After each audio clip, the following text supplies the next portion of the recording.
Donc je garde la main. Alors, oui, ce qui nous arrive après, c'est la RCD. Moi, j'ai beaucoup entendu parler contre M. Macron ce soir-là, mais là, vous allez dire merci, M. Macron. Hein. Donc, enfin, j'espère. Donc, la RCD. Alors, qu'est-ce que je vous dis là-dessus ?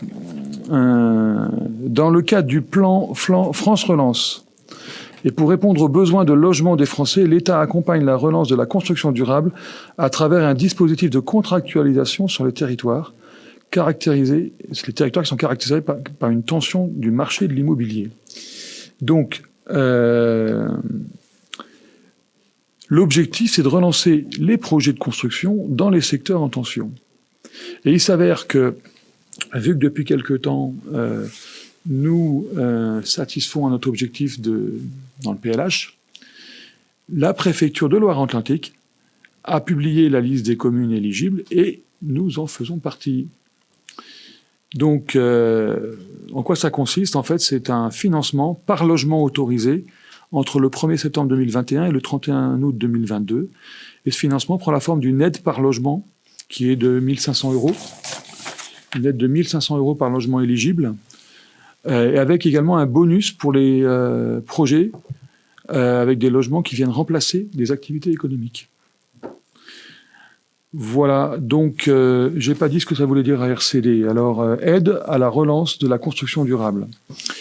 Donc, il s'avère que, par exemple, nous, sur la période, le projet du promoteur Alila, donc c'est sur le secteur de la diligence, qui est actuellement en cours d'instruction, pourra rentrer dans ce dispositif. Alors, à 1 500 € par logement éligible, plus 500 € de bonus dans le cas d'opérations de transformation de bureaux ou d'activités en logement.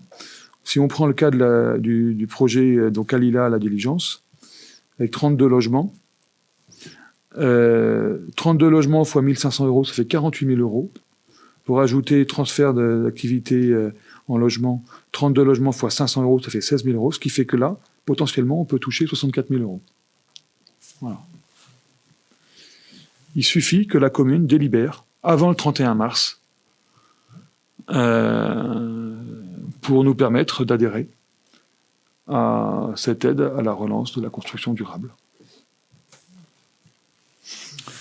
Est-ce qu'il y a des questions ? Hervé.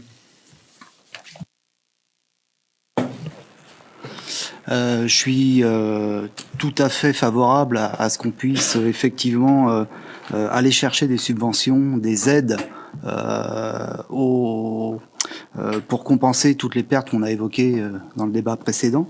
Ça, c'est un fait. Il faut aller taper à tous les guichets, à toutes les portes, dès qu'on le peut, ça c'est clair.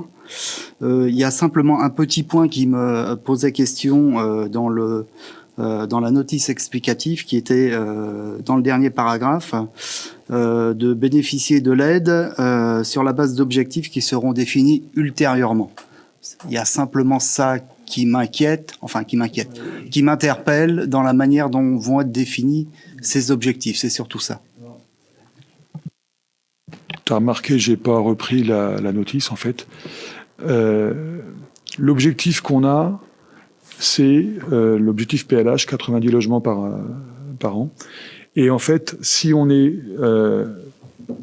mis dans la liste des communes éligibles, c'est parce que cet objectif-là, on l'a atteint sur les dernières années. Voilà. Donc, c'est ça qui fait foi. Donc, il n'y a pas d'objectif supplémentaire à définir en plus. Voilà. Quel que soit le nombre de logements qu'on fait sur la période, là, même si on en fait 70, on sera éligible. Est-ce que j'ai répondu ? Tout à fait. J'avais relu le compte-rendu de la commission que j'avais reçu, même n'étant pas là. Et il y avait effectivement cet objectif, mais je voulais bien clarifier cette partie de la notice qui m'interpellait. La réponse, je l'ai. Merci. Ouais, je te rejoins complètement parce que quand j'ai lu la notice aussi, j'ai demandé à Aurélien une explication pour bien vérifier qu'on était bien d'accord là-dessus. On n'a pas d'objectif supplémentaire. Le but, c'est de se tenir à notre PLH.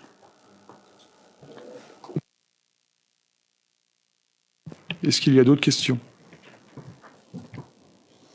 Alors, on va passer au vote. Qui est pour?